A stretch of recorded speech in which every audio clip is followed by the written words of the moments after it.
Hello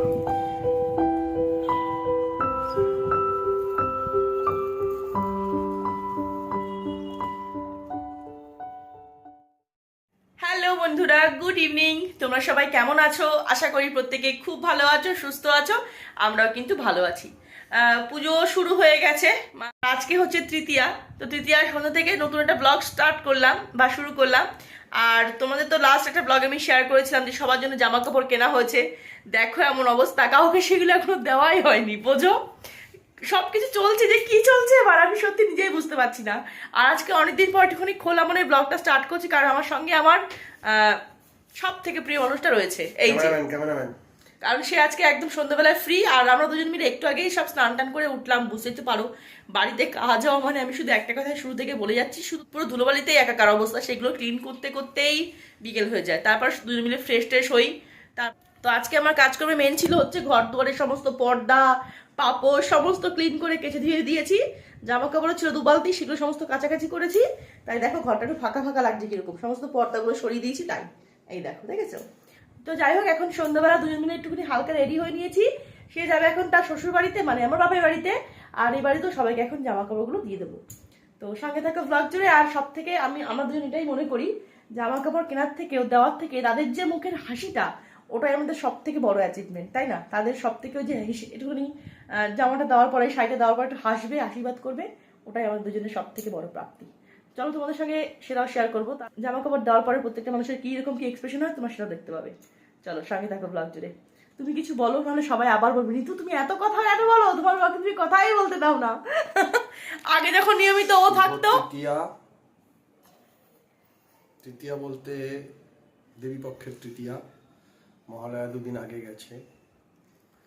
আর আমাদের বাড়িতে গত প্রায় 1 মাস হতে চললো, কাজ চলছে। 20-22 দিন হয়ে গেল কাজ চলছে। আমিও সমান তালে মিস্ত্রি ভাইদের সঙ্গে মানে থাকতে হয়। আমি মিস্ত্রি কাজটা পারি না, কিন্তু ওনাদের সঙ্গে থাকলে ওনারাও প্লিজড হন। এবং তাছাড়া সারা বাড়িতে যে ধুলোবালি হয় সেগুলোর দায় বা দায়িত্ব এদের উপর ছাড়ি না। তার উপরে মায়ের বেশ বড় সড়ো অসুস্থতা গেল। মা এখন যথেষ্ট স্টেডি, অসুবিধা কিছু নেই, কিন্তু মাকে এতটা অসুস্থ হতে কোনোদিনই দেখিনি। সেটা নিয়ে একটু মনটা খারাপ ছিল। এখন ঠিক আছে, কোনো অসুবিধা নেই। যাই হোক, সবার পুজো ভালো কাটুক, পুজো ভালো। যদিও দুঃখ বা আক্ষেপ বা যন্ত্রণা আছেই একটা, কারণ এখনো আমাদের সোদপুরের ওই দেবী তুল্য মানুষটি সুবিচার পাননি বা তার পরিবার সুবিচার পায়নি। সেই আক্ষেপ, সেই যন্ত্রণা মনের মধ্যে আছে। তবু তো এই দিনগুলোতে ওই যন্ত্রণা নিয়েও ছোটদের মুখে হাসি ফোটানোর জন্য তারা তো আর বুঝে ওঠে না। বা এই যখন দেবীপক্ষ হয় তখন মনে হয় যেন আমিও একটুখানি যাই, একটুখানি অংশগ্রহণ করি। যদিও বাদ সাধছে বৃষ্টি, এ যেন মানে তারই অশ্রুধারা পড়ছে। তো যাই হোক, সবাইকে পুজো অভিনন্দন জানিয়ে রাখলাম। নিজের নিজের মতো করে পুজো এনজয় করো তোমরা সবাই, ভালো থেকো, গুরুজনদের সুস্থ রেখো। চলো যাক, ওনার সঙ্গে যাই। আর আজকে আমার মূলত বাড়িতে দায়িত্ব হচ্ছে ফটোগ্রাফারের, কারণ ও বাড়িতে যে গিফটগুলো দেওয়া হবে তার ছবিটা আমাকেই তুলে দিতে হবে। চলো সঙ্গে থাকো। আর তোমাদের আজকে দেখাই যে গিফটগুলো আমার কি অবস্থা, জানো তো? আমি তোমাদের সবসময় বলি না যে আমার এত শাড়ি জামা কাপড় হয়ে গেছে, আমার সত্যি রাখার জায়গা নেই। তো আজকে সমস্ত দুটো ঘর টোর সমস্ত পর্দাগুলো কেচে দিয়েছিলাম, সব কিছু আর কি। তো তারপরে দেখো এই ঘরটাও ফাঁকা ফাঁকা, একদম অনেকটা ফাঁকা ফাঁকা লাগছে। দিয়ে বেডশিট টেডশিট সব কেচে দিয়েছি, কালকে একবার ভালো করে পাতবো। যেহেতু বৃষ্টি হচ্ছে তাই কিন্তু শুকানোর একটু কষ্ট। আর দেখো নতুন জামা কাপড়গুলো দেখো সব এইভাবেই কিন্তু খাটের উপর রেখেছি, কি করব।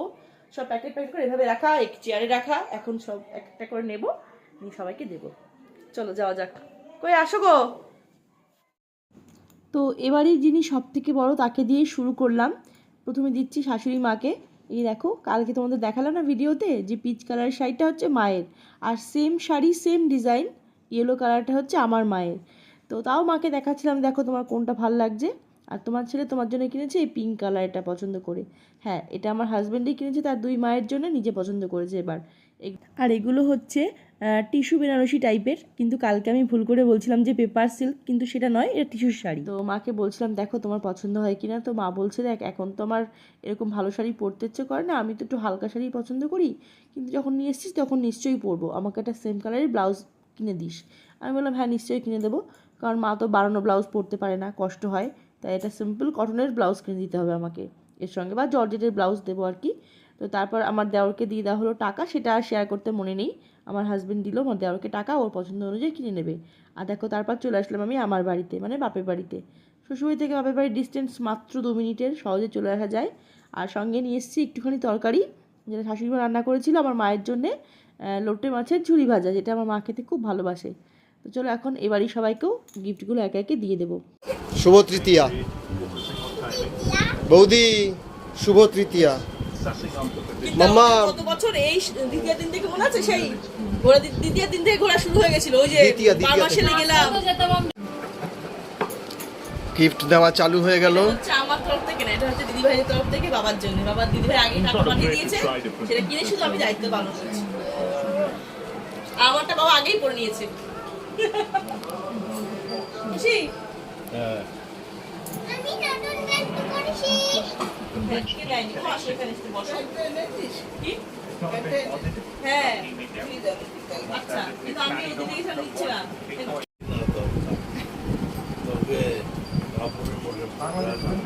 এই একই জিনিসই নিয়েছি মা, মায়ের জন্য। তোমার তো পাঁচশো কমেনি গো, পাঁচশো খোলা থাকছে। একদম ভালো। ও বাড়ির মায়েরও। শীতের দিনে বিয়ে বাড়িতে পড়বা। না তো বাড়িতে নেই, তো দাদারটা বৌদিকেই দিলাম। একটু খুলে দেখাও। এটা দাদার জিনিস, ইচ্ছা হলো তুমি একদিন পরে নিও, কোনো অসুবিধা নাই। এটা হচ্ছে তার পছন্দের জিনিস, তিনিই পছন্দ করেছিলেন নাকি এটা? এবার তার আমাদের প্রাণ জান এটা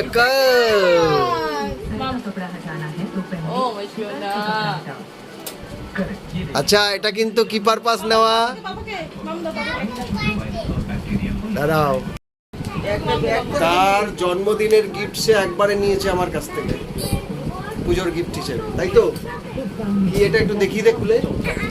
না এখন ভাত খুলতে হবে না, ওয়াও, যেটা তুমি দিয়েছো না এটা সেটাও হুট বাবু করে চলে দেখে আমার মনে হয়েছিল এটা যেন পিসি কিনেছে।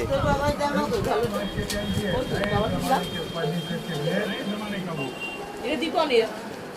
দেখি, বাহ, বাবুর এবার মেরুনটা বেশি চলছে মনে হচ্ছে। আরেকটা নতুন জামা। দাদারটা কিরকম দেখি? দেখানো হয়ে গেছে, ভিডিওতে দেখানো হয়ে গেছে। দেখানো হয়ে গেছে। হ্যাঁ, আমি তো সবাইকে গিফট ছিল মোটামুটি দেওয়া হয়ে গেল। তো সবাইকে তো পেলাম না, দাদা বাড়ির জন্য যেখানে চলে গেছে পড়তে, তো বৌদির কাছে সমস্ত কিছু বুঝিয়ে দিয়ে আসলাম। আর এখানে দেখো পান্তর চলে এসেছে আরও একটা ড্রেস। পান্তর কিন্তু অনেকগুলো ড্রেস হয়েছে, মা দিয়েছে একটা খুব সুন্দর ফ্রক, দাদা দিয়েছে একটা খুব সুন্দর এমনি স্টাইলিশ ড্রেস, প্লাজো টাইপের জিন্সের, আর একটা ছোট টি শার্ট। এইগুলোকে কী বলে আমার ঠিক নামটা জানা নেই, কিন্তু প্লাজোই বলে, জিন্সের প্লাজো যেগুলো, সেগুলো খুব সুন্দর লাগছিলো দেখতে, মনাকে পরে খুব মানিয়েছে। তারপর আমি দিলাম একটা গাউন, আর এটা এসেছে মামাবাড়ি থেকে টাকা দিয়ে দিয়েছিল, বৌদি পছন্দ করে মিশো থেকে অর্ডার করেছিল, আরও টাকা রয়েছে, অন্য কিছু কিনে নিতে পারবে। আর তার সঙ্গে এসেছিলো মাঝখানে আমার পিসি খামারগাছি থেকে, আমার বাবার মাসুতো বোন টেলি পিসি এসেছিলো, সেও কিন্তু পান্তুকে একটা খুব সুন্দর ফ্রক দিয়ে গেছে। তোমাদের সঙ্গে না সেই ভিডিওটা শেয়ার করা হয়নি, কারণ পিসি এবার আমাদের বাড়িতে বেশিক্ষণ থাকেই নি, গেছে গিয়ে দেখা করে আবার চলে এসছে তাই। আর এখন দেখো আমরা এখানে একটুখানি ডিনার করতে বসেছি, আর আমার বর পিছনে লাগছে, তোমার না ডায়েট চলছে আর খাচ্ছ। আমি বলছি দেখেছিস মাম, দেখেছিস কী বলে দেখেছিস, আমি নিয়েছি অল্প একটু ভাত, 2 পিস চিকেন, একটা রুটি নিয়েছি পান্তুর জন্য। পান্তু আমার সঙ্গে গেলে যদি আমি খাই, ও আমার সঙ্গে বসে সবসময়তেই খায়, এটা আমার ছোটো থেকেই বলতে পারো হ্যাবিট, ওনা থাকলে আমার ভালো লাগে না কোনো কিছু খেতে, আর ও বাড়িতে গেলে আমি ওরও সবসময় একসাথেই খাই। আর তার মধ্যে বৌদি একটা বিশেষ সমস্যায় পড়েছে, বলুন আপনার সমস্যা বলুন। সবাইকে বলছি এইসব পুজো আসলে জামা কাপড় এত পরিমাণে হয়ে যায় যে রাখার আর কোনো জায়গা থাকে না। তার জন্য আপনার ডিমান্ড কি? রাখার জন্য কিছু একটা গিফট, অর্থাৎ সোজা ভাষায় বস্তা। চিন্তা করো। বস্তা প্যান্টু দেখেছিলাম। তো চলে আসলাম আবার বাড়িতে। আর আজকে ডিনার তো করেই আসলাম ও বাড়ি থেকে, তোমরা সবাই দেখলে। সাধারণত আমি ডিনার কিছু সেরকম খাই না, বিকালবেলাতেই খেয়ে নিই। আজকেও খেয়ে নিয়েছিলাম, কিন্তু খাওয়ার পরে ডবল করে খেলাম। ও বাড়ি থেকে দেখতে পাচ্ছি মাংস হয়েছে, চিকেন আমার খুব প্রিয়, তার সঙ্গে মাছ হয়েছিল। তো সুতরাং সব কিছু মিলেমিশে একটুখানি খেলাম আমি আর পান্থু মিলে। তো এখন আছি শেষ পর্যায়ে। আর এখন আমি তোমাদেরকে দেখাবো যে যেটা আমি আগের ভিডিওতে মিস করে গেছি। আসলে আগের ভিডিওতে আমি অনেক কিছু মিস করে গেছি, যেমন বাপের বাড়ি থেকে দেওয়া শাড়িটা দেখানো হয়নি, দাদা দিয়েছে যেটা রাখি পূর্ণিমাতে, দামি শাড়ি ভালো, সেটা দেখানো হয়নি। তো ওটা বলতে পারবো রাখি আর পুজো মিলেই আর কি দাদা দিয়েছিল, খুব সুন্দর একটা শাড়ি দিয়েছিল আমাকে সিল্কের। তোমাদের সেটা আগে দেখিয়েছি, কিন্তু কালকে আর পার্টিকুলারলি দেখানো হয়নি। তার সঙ্গে মিস করে গেছি আমি আমার ছেলের ড্রেস দেখাতে, সেটা হচ্ছে গোপালের ড্রেস দেখাতে। এই দেখো, গোপালের জন্য আমি কিনেছি দুখানা জামা, এইটা একটা পিঙ্ক, একটা টিয়া টিয়া কালারের। সেও চলে এসছে, কিছু হবে না, আসো আসো, কিছু হবে না। বাড়িতে সবাই না, বাড়িতে সবাই স্যান্ডো গেঞ্জি পরে থাকে, এত লজ্জা পাওয়ার, এত খারাপ ভাবার কিচ্ছু নেই। চলে আসতে পারো, ভিডিওটা শেষ করছি। নাহলে সবাই তো বলে আমি ভিডিও শেষ করতে পারি না, অনেক সময় আমারও মনে থাকে না, শরীর টায়ার্ড থাকে, হয় না কখনো কখনো। তো যাই হোক, এটা কালকে দেখাতে পারিনি। এটা হচ্ছে এনার ছেলের জন্য কিনেছি দুটো, ব্যাস। আর আমি কিন্তু হাতটা সাবান দিয়ে ভালো করে ধুয়ে নিয়েছি, তারপরেই ধরলাম। তোমরা অনেকেই বলতে পারো হ্যাঁ এক্ষুনি তো বাড়িতে ভাত খেয়ে আসলে, আমি জানি ভাত খেয়ে আসলাম, হাতটা ভালো করে ধুই তারপরেই ধরছি গোপালের জামা, ঠিক আছে? এই হচ্ছে আমার ছেলে দুটো জামা। তো এই হচ্ছে টোটাল আমার পুজো শপিং। তো আরও কিছু কিছু জিনিস আমি কিনেছি, সেগুলো আর শেয়ার করিনি, কারণ কি সেগুলো তো গিফট দেবো, তাই সেগুলো আর শেয়ার করলাম না। যখন দেবো তখন তোমরা দেখতেই পাবে। তো চলো বন্ধুরা, আজকের এই ব্লগটা আমি এখানে শেষ করে দিচ্ছি। আর আবার আরেকবার পূজা অভিনন্দন নিতুর পৃথিবীর সমস্ত বন্ধুদের জন্য, আর সারা পৃথিবীর সমস্ত বন্ধুদের জন্য। তোমরা সবাই খুব ভালোভাবে পুজো কাটাও, খুব সেফলি পুজো কাটাও। আর বাড়ির প্রত্যেকের খেয়াল রেখো, কারণ এই দুনিয়ায় ছোট বাচ্চা থেকে বড় কেউ বাদ যায় না। সুতরাং সবাইকে সাবধানে দেখে শুনে ভালোভাবে সবাই পুজো কাটাও, খুব আনন্দ করো, পরিবারের সঙ্গে সেফ থাকো। শুধু সেটাই আমি বলতে পারি আমার জায়গা থেকে, আর কি বলবো বলো। তো চলো বন্ধুরা, ব্লগটা এখানে শেষ করছি। সবাইকে টাটা, দেখা হচ্ছে খুব শীঘ্রই নেক্সট ব্লগে। ততক্ষণ সবাই খুব ভালো থেকো।